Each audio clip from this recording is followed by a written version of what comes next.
அஸ்ஸலாமு அலைக்கும் வரஹ்மத்துல்லாஹி வபரகாத்துஹு. பிஸ்மில்லாஹிர் ரஹ்மானிர் ரஹீம். இன்றைய தலைப்பு, இஸ்லாத்தில் செல்ல பிராணிகளை வளர்க்கலாமா? செல்ல பிராணிகளை வீட்டில் வளர்க்க இஸ்லாத்தில் எந்த தடையும் இல்லை. சில பிராணிகளை வீட்டில் வளர்க்க கூடாது என்பது பிற மதத்தவர்களிடமிருந்து நம்மவர்கள் படித்துக் கொண்ட மூட கொள்கையாகும். ஆயினும் உயிரினங்களை வளர்ப்பவர்கள் கடைபிடிக்க வேண்டிய சில ஒழுக்கங்கள் உள்ளன. அவற்றை அவசியம் பேண வேண்டும். உயிருள்ள எதனையும் அம்பு எய்து பழகுவதற்காக இலக்காக ஆக்குவதை நபிகள் நாயகம் ஸல்லல்லாஹு அலைஹி வஸல்லம் அவர்கள் தடை செய்தார்கள். அதாவது உயிருள்ள பொருட்களை ஒரு இலக்காக வச்சு அடுத்தவங்களை பழி வாங்குறதுக்கு அந்த மாதிரி வளர்க்கறத ரசூல்லா தடை செஞ்சிருக்காங்க. நூல் முஸ்லிம்.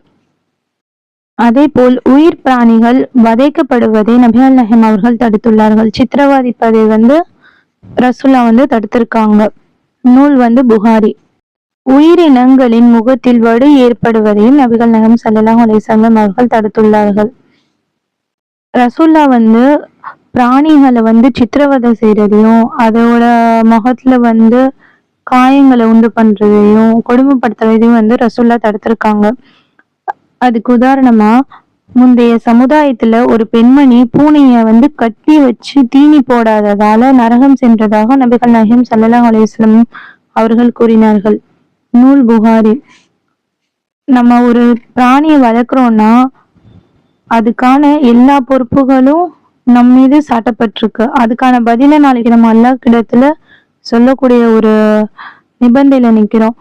எப்படி மனிதர்களை பக்குவமா பாக்குறோமோ அதே மாதிரி பிராணிகளை வளர்க்கும் போது அதுவும் நம்மளுக்கு ஒரு பிள்ளை மாதிரி தான், குழந்தை மாதிரி. அதையும் அந்த மாதிரி ஸ்டேஜ்ல வச்சுதான் அதை புண்படுத்தாம அதுக்கு என்ன வந்தாலும் அதுக்கு ட்ரீட்மெண்ட் பண்ணி அதுக்கு உணவை அதோட நேரத்துல கொடுத்து அது சுத்தபத்தமா பார்த்துக்க வேண்டியது பிராணிகளை வளர்க்குற ஒருவர்களின் மீதும் கடமையாகும். இது போன்ற ஒழுக்கங்களை கவனித்து பிராணிகளை வளர்க்க வேண்டும்.